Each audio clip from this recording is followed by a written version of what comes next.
Okey, kita tengok soalan yang kedua. Okey. Soalan kedua dia kata figure 2 show the level of different hormone in a menstrual cycle. Menstrual cycle di sini dimaksudkan dengan kita head kita lah yang 28 hari kita tu. So you all kena ingat menstrual cycle kita melibatkan ovarian cycle dan juga melibatkan uterine cycle, right? So sekarang ni dalam figure 2 ni, right, dia tanya kita phase Q tu apa, phase R tu apa, dan dia minta kita nyatakan satu event yang berlaku dalam phase Q dan juga phase R. Okey. So bila kita tengok dalam gambar rajah ni, kita kena identify sama ada figure 2 tu merujuk kepada ovarian cycle ataupun uterine cycle, right? Kita tahu ovarian cycle ada follicular phase, ada ovulation dan juga ada luteal phases, right? Manakala uterine cycle dia ada menstrual phase, dia ada proliferatory phase dan juga dia ada secretory phases, right? So kalau awak tengok kat sini, kita hanya akan nampak dua phases yang ketara saja kan, phase Q dan juga phase R, di mana kat tengah-tengah ni ada berlaku satu perkara yang penting. So kalau dalam keadaan ini, figure tu ni lebih kepada ovarian cycle, right? So that's why kita boleh state bahawa phase Q tu adalah phase yang pertama dalam ovarian cycle, iaitu follicular phases. Apa yang berlaku di dalam follicular phases adalah development of follicle. Manakala phase R tu pula merujuk kepada luteal phases, dan event yang penting dalam luteal phases tu adalah development of corpus luteum. Seterusnya berdasarkan figure 2 juga, dia suruh kita identify hormon S, hormon T dan juga hormon U, right? So kita tahu dalam menstrual cycle, kita akan melibatkan 4 jenis hormon kan. Kita ada luteinizing hormone, kita ada follicle stimulating hormone, kita ada estrogen, dan kita ada progesterone. So ini adalah 4 hormon yang terlibat dalam menstrual cycle. So kita kena identify. So dalam graf ni, dalam figure ni kita nampak ada 1, 2, 3, 4. So kita ada hormon S, kita ada hormon T, hormon U dia dah bagi, yang ni adalah luteinizing hormone. So antara 3 ni dia adalah progesterone, estrogen dan juga follicle stimulating hormone. So macam mana kita nak guess yang mana satu adalah progesterone, yang mana satu adalah estrogen dan juga follicle stimulating hormone. Alright. Satu perkara yang you all kena tahu, pada berengkak awal di dalam menstrual cycle, hormon yang akan meningkat adalah hormon S ni. So, S tu sebenarnya adalah hormon follicle stimulating hormone, sebab hormon ni lah yang terlibat di dalam follicular phases ni. So, jelaslah kat situ S itu merujuk kepada follicle stimulating hormone. Dan kita juga pernah bincang ketika follicular phases kan, kita punya Theta cell of your follicle akan menghasilkan hormon estrogen, right? Sebab itu masa fasa Q ni kita nampak hormon yang ni meningkat. So hormon yang meningkat, kita tahu ketika follicle tu berkembang adalah estrogen. That's why T itu adalah estrogen. So kita dah ada estrogen, follicle stimulating hormone, kita dah ada luteinizing hormone. So U tu tak adalah hormon lainnya kecuali progesterone, right? So kat sini S tadi kita ada follicle stimulating hormone, function dia adalah stimulate development of follicle.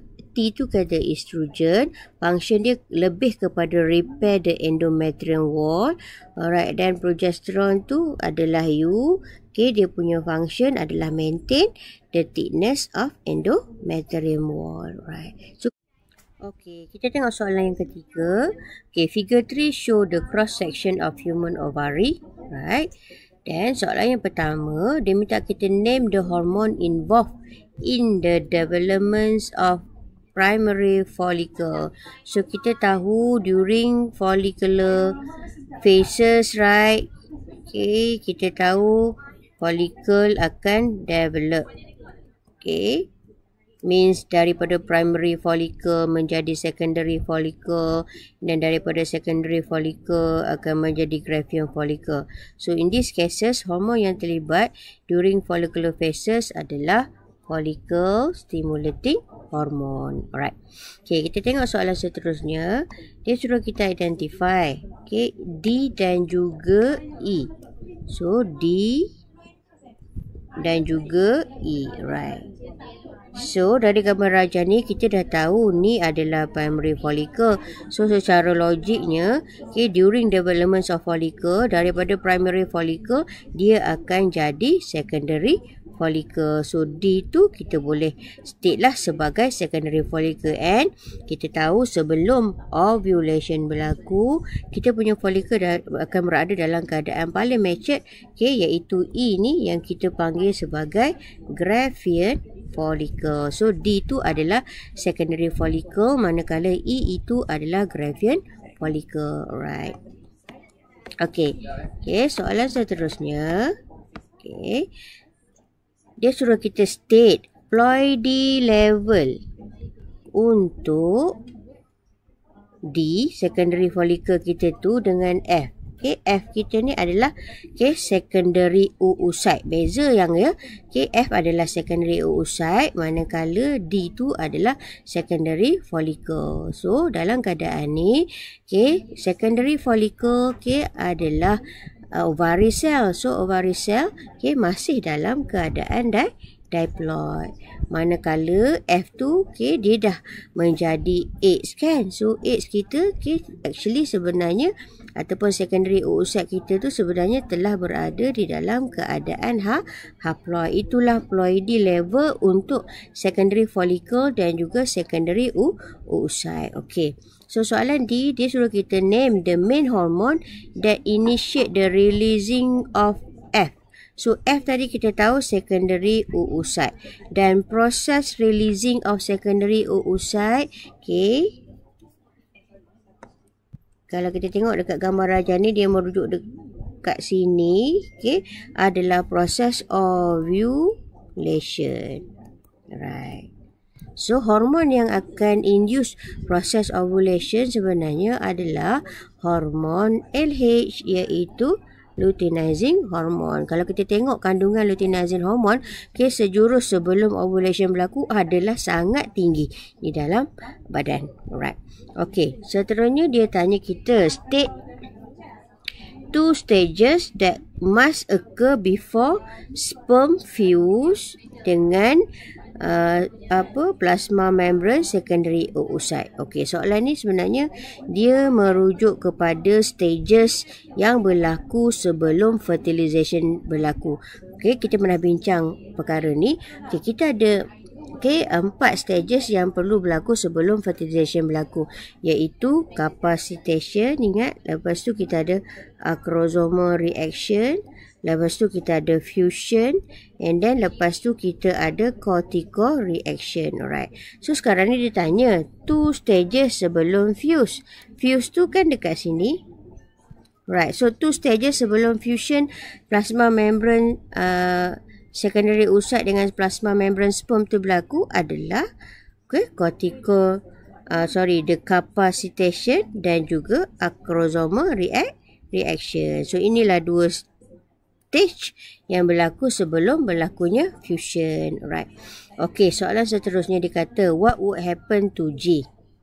Okay, kalau lupa G tu apa, tengok balik. Okay, G tu merujuk kepada corpus luteum. Alright. Okay, dia tanya apa yang akan berlaku kepada G, corpus luteum kita tu. Okay, if, okay, fertilization tak berlaku, dia kata. Right. So kita tahu, okay, bila corpus luteum tu terbentuk, dia akan menghasilkan progesteron dengan estrogen, right? So bila progesteron dengan estrogen tu tinggi dalam badan kita, dia akan menyebabkan kandungan luteinizing hormone dalam badan kita berkurang. Okay, sedangkan kita tahu luteinizing hormone ni penting untuk maintain the corpus luteum. So bila luteinizing hormone ni tak ada, so corpus luteum kita tu akan musnah lah, akan degenerate. Tapi dia kata apa yang berlaku pula kepada corpus luteum tu? Anda kata fertilization berlaku, right? Okay, so bila fertilization berlaku, you all kena ingat masa saya terangkan fetus development hari tu, okay, kita punya zygote akan menjadi blastosis kan? Okay, ingat balik yang tu. So, blastosis tu, okay, akan menghasilkan hormon HCG, okay, di mana hormon HCG tu dia punya function lebih kurang dengan function luteinizing hormone. So, bila HCG tu ada yang, okay, dia akan maintain kita punya corpus luteum. Okay, maknanya corpus luteum kita tu tak akan musnah. Bila corpus luteum kita tu tak musnah, dia akan teruslah menghasilkan estrogen dengan progesteron sehinggalah placenta terbentuk. Okay, itulah apa yang berlaku kepada corpus luteum kita andai kata ada fertilization ataupun tidak berlakunya fertilization. Okay, kita tengok soalan yang keempat. Okay, figure 4 shows stages in spermatogenesis in human. Okay, dia bagi dalam figure 4 tu V, W dan X represent a cell division. Maknanya V, W, X tu adalah cell division. Okay, so then dia suruh kita identify, okay, VWX tu apa. So kita tahu cell division ni ada dua, sama ada dia mitosis ataupun meiosis 1 ataupun meiosis 2. So maknanya VWX tu antara tiga ni lah. Alright, so kita tengok dengan berajah tu. So V tu kat sini. Okay, bila spermatogonium tu menjadi Y, right.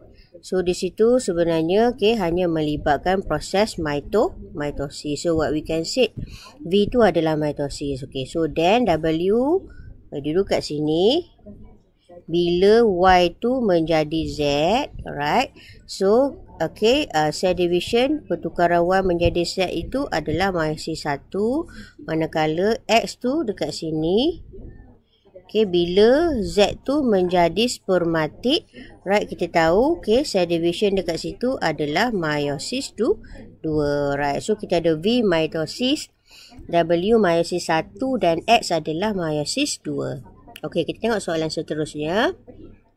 Dia minta kita determine ploidy level untuk Y dan Z, alright.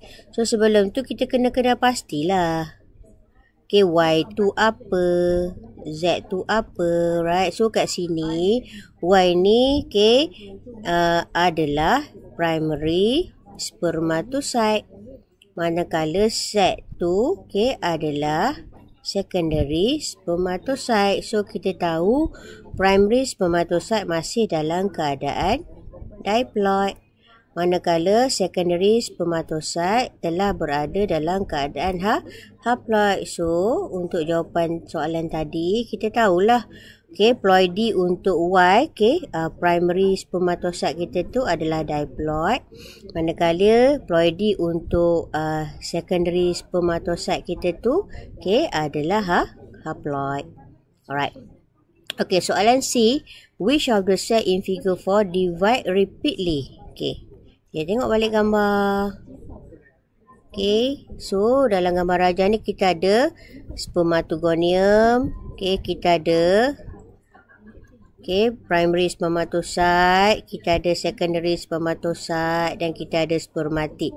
Okay, so antara keempat-empat ni, yang mana mengalami proses cell division repeatedly? Okay, itu jelas berlaku kepada spermatogonium, right? Sebab masa ni spermatogonium akan repeatedly mengalami mitosis untuk menjadi lebih banyak. So untuk soalan tadi, sel yang divide repeatedly merujuk kepada spermatogonium. Okay, soalan seterusnya. What is the process that take place before Z become spermatic?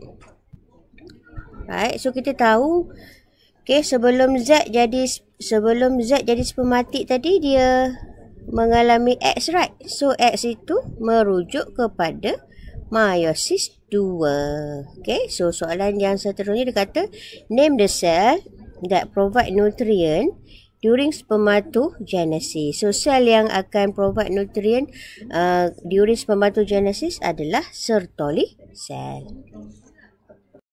Okey, kita tengok soalan yang kelima. Figure 5 show the structure of a spermatozoa. Okey, so dalam figure 5 ni ada bahagian yang dia dah label dan ada bahagian yang dia belum letak label lah, seperti R dan juga Q. So kita kena identify apakah Q dan juga apakah R. So sekarang ni Q tu jelaslah merujuk kepada acrosome head kat atas tu.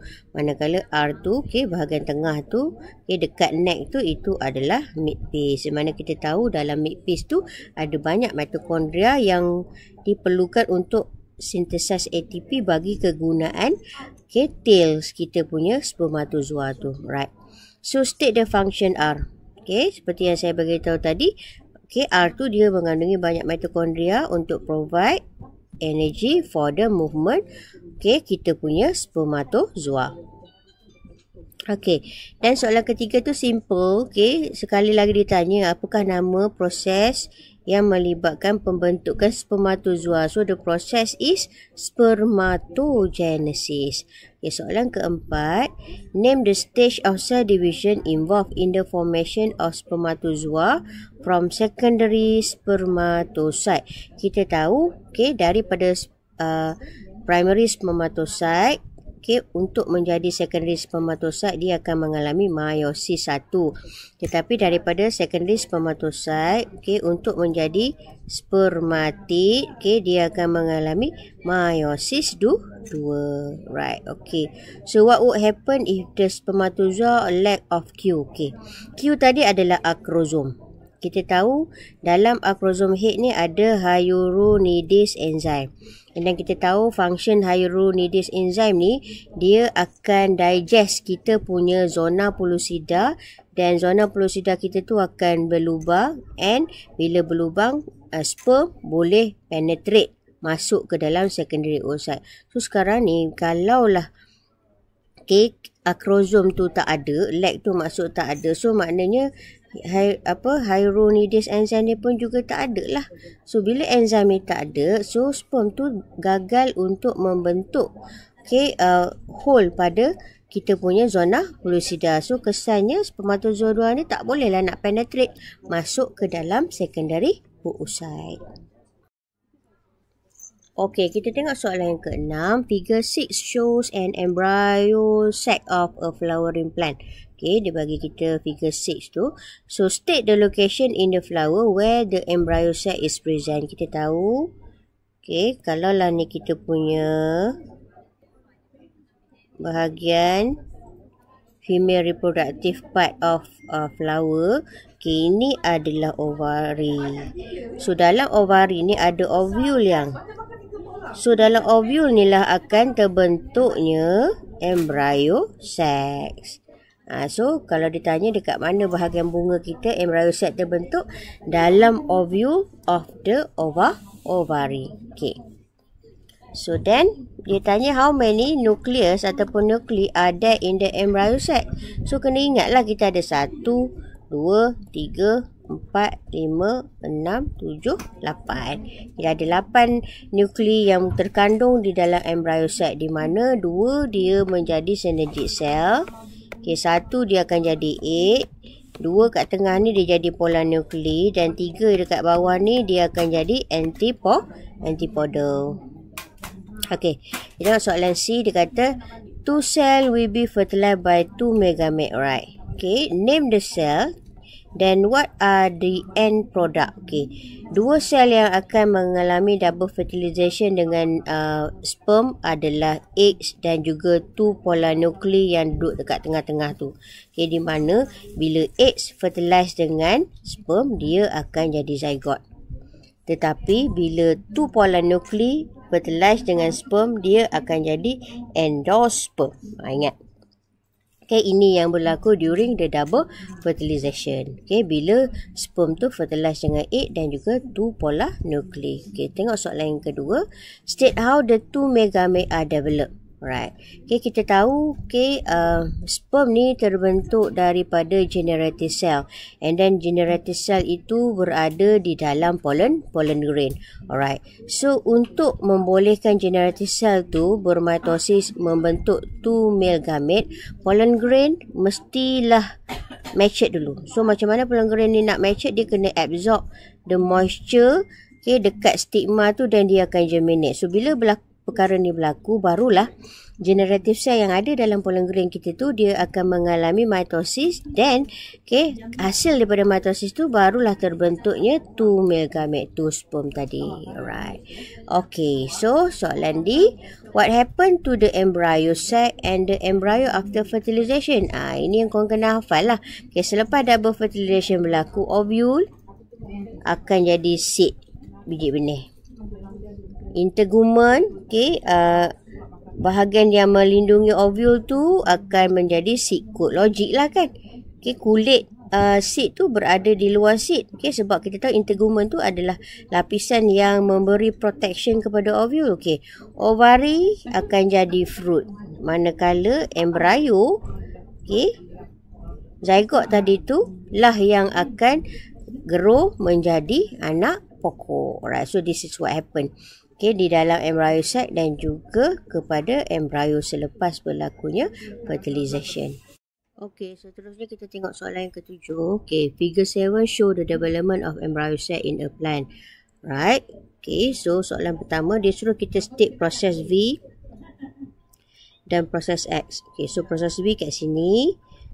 Proses X dekat bahagian hujung ni. Alright, kita tahu proses B ni melibatkan pertukaran megaspore mother cell ataupun megasporocyte kita menjadi 4 haploid megaspore. Right, so kita tahu proses B ni sebenarnya adalah meiosis. Sebab tu megaspore kita ni adalah haploid. Sedangkan kita punya megaspore mother cell ataupun megasporocyte ni adalah diploid. Alright, so then proses X ni pula adalah proses mitosis. Sebab kita tahu satu megaspore yang survive tu dia akan mengalami 3 kali mitosis untuk membentuk embryo sac. So that's why X tu adalah mitosis. So state what happened in W. Dia terangkan kat sini apa yang berlaku kepada 4 haploid megaspore ni. Right, antara 4 haploid megaspore ni awak kena bagi tahu 3 megaspore dah akan musnah, degenerate. Hanya 1 megaspore saja yang akan survive. Itu yang berlaku dekat W tu. So kita tengok C pula. List all the nuclei present in Y. So ni adalah embryo sac kita. Kita ada 8 nuklei dalam ni kan. So dia suruh kita senaraikan apakah all the 8 nuklei yang ada di dalam kita punya embryo sac. So dalam tu kita ada antipodal, kita ada polar nuklei, 2 kat tengah, kita ada 2 synergic cell dan juga kita ada X. Right, so total 3 2 2 1 semuanya adalah 8. Alright. So soalan seterusnya, name the nourishing tissue during embryo sac development. Alright. Kita tahu embryo sac ni terbentuk di dalam ovule kita. So pada ovule kita ni terdapatnya struktur yang kita panggil nucellus dan juga struktur yang kita panggil sebagai integumen. Alright. So nucellus ni sebenarnya during pembentukan embryo sac ni dia punya function memberi nutrien kepada tisu tu. Right. Tetapi yang memberikan protection kepada kita punya ovule ketika membentuk embryo sac, nama dia adalah integumen. So ingat, 2 bahagian penting ovule kita, nucellus memberi nutrien, manakala integumen lebih kepada protection. Right. Kita tengok soalan E. Name the nuclei in Y that involve in double fertilization. Maknanya antara ni, right, yang mana terlibat dengan double fertilization. So kita tahulah, satu adalah egg. Bila sperm fertilize dengan egg jadi zygote. Manakala satu lagi adalah polar nuclei. Di mana bila polar nuclei ni fuse dengan sperm, dia akan jadi endosperm. Okey, kita tengok soalan yang terakhir. Okey, soalan ke-8 ni dia kata figure 8 show the menstrual cycle in human. Okey, dia bagi kita gambar dalam figure 8 ni, tengok betul-betul. Right, so then soalan pertama dia suruh kita label ke hormon E, F. Ingat E dengan F tu adalah hormon ni, hati-hati, tetapi dia suruh kita label juga structure G. So G tu yang ni, dia tanya G tu apa, dan apakah hormon E, apakah hormon F. Okey, estrogen ni adalah estrogen yang macam kita belajar lah, spelling dia je lain sikit. Right? Okey, so kita dah ada estrogen, kita dah ada progesterone. So sekarang ni kita ada E dan F. Okey, tadi dah saya terangkan. Kita ada 4 hormon yang terlibat kan.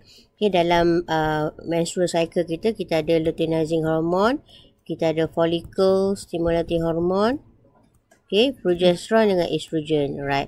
And then, okey, hormon yang akan meningkat paling awal adalah E. So E tu merujuk kepada follicle stimulating hormone. So that's why E tu adalah FSH, dan F tu hormon yang satu lagi tu maknanya bila dia meningkat pada hari yang ke-14 tu, itu adalah hormon luteinizing hormone. Dan G tu seperti yang saya dah bagi tahu tadi, dia adalah corpus luteum. Okey, dan dia minta kita bagi function E dan F. So E tu adalah follicle stimulating hormone. So function dia satu saja, develop, stimulate the development of follicles. Manakala luteinizing hormone ni dia ada dua dia ada dua function, tapi function yang utama dia dia akan stimulate berlakunya ovulation, dan satu lagi function luteinizing hormone ni juga dia akan menyebabkan pembentukan corpus luteum. Right. Okey, soalan yang ketiga, what happened to the endometrial wall if fertilization tak berlaku? So simple. Anda kata fertilization tak berlaku, zygote tak terbentuk, blastosis tak terbentuk, right? So corpus luteum kita akan musnah. Bila corpus luteum kita akan musnah, progesterone tak dihasilkan, estrogen pun tak ada. Di mana kita tahu progesterone dengan estrogen itulah yang akan mengekalkan endometrial wall. So bila dua-dua hormon tu tak ada, so kita punya endometrial wall ni akan rupture, right? So I think itu semua berkenaan dengan soalan-soalan yang melibatkan reproduction dan juga development. So thank you. Assalamualaikum. Bye.